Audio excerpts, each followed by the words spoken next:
গর্ভের বাচ্চা নষ্ট করার ওষুধ হচ্ছে MMkit। আর এর প্রথম ট্যাবলেটটা খেয়ে অনেকেই মন পরিবর্তন করে ফেলেন এবং বাচ্চাটি রেখে দিতে চান।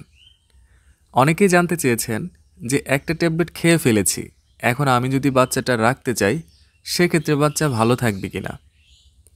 বন্ধুরা, আজকের এই ভিডিওতে এই জটিল প্রশ্নের উত্তরটি পেয়ে যাবেন।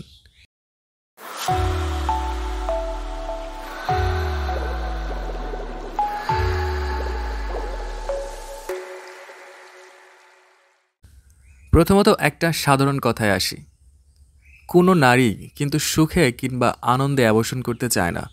অ্যাবর্শন ব্যাপারটা মানসিক এবং শারীরিক দুইভাবেই খুবই কষ্টের।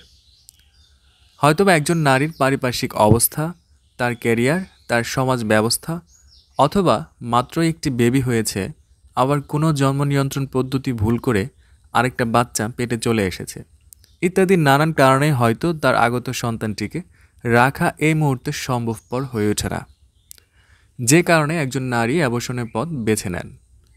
আর খুবই সহজ এবং নিরাপদ এবং সহজলভ্য হওয়ায় MMkit ট্যাবলেট অ্যাবর্শন করার জন্য খেয়ে থাকেন।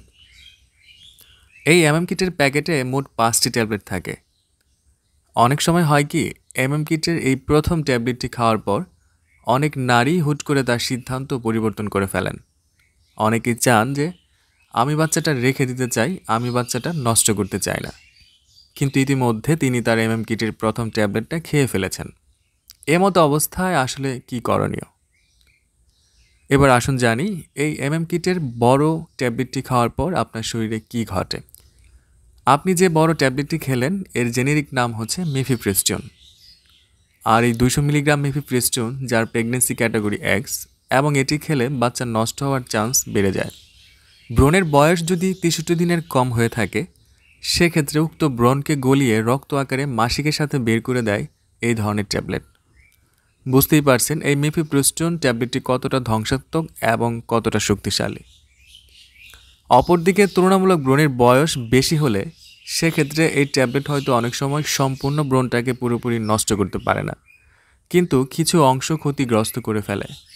ফলে আপনি যদি MMkitের পরের বাকি 4টি ট্যাবলেট নাও খান, তারপরেও ব্রণের ক্ষতি ঠেকানো সম্ভবপর নাও হয়ে উঠতে পারে।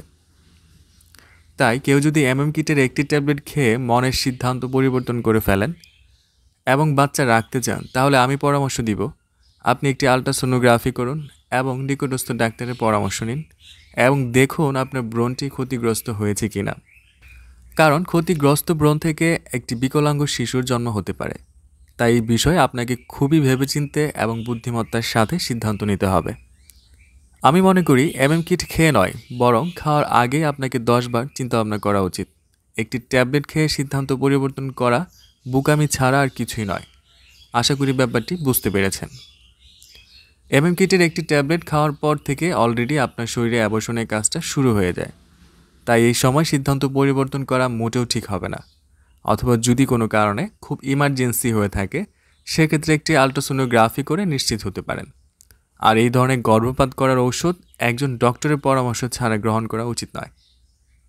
MMkitের এই ব্যাপারে আজকে চলে এই পর্যন্তই। এই বিষয়ে আপনার আরও যদি কোনো প্রশ্ন থাকে তাহলে আমাকে কমেন্টস করে জানাতে পারেন, আমি সেখানে উত্তর দেওয়ার চেষ্টা করব।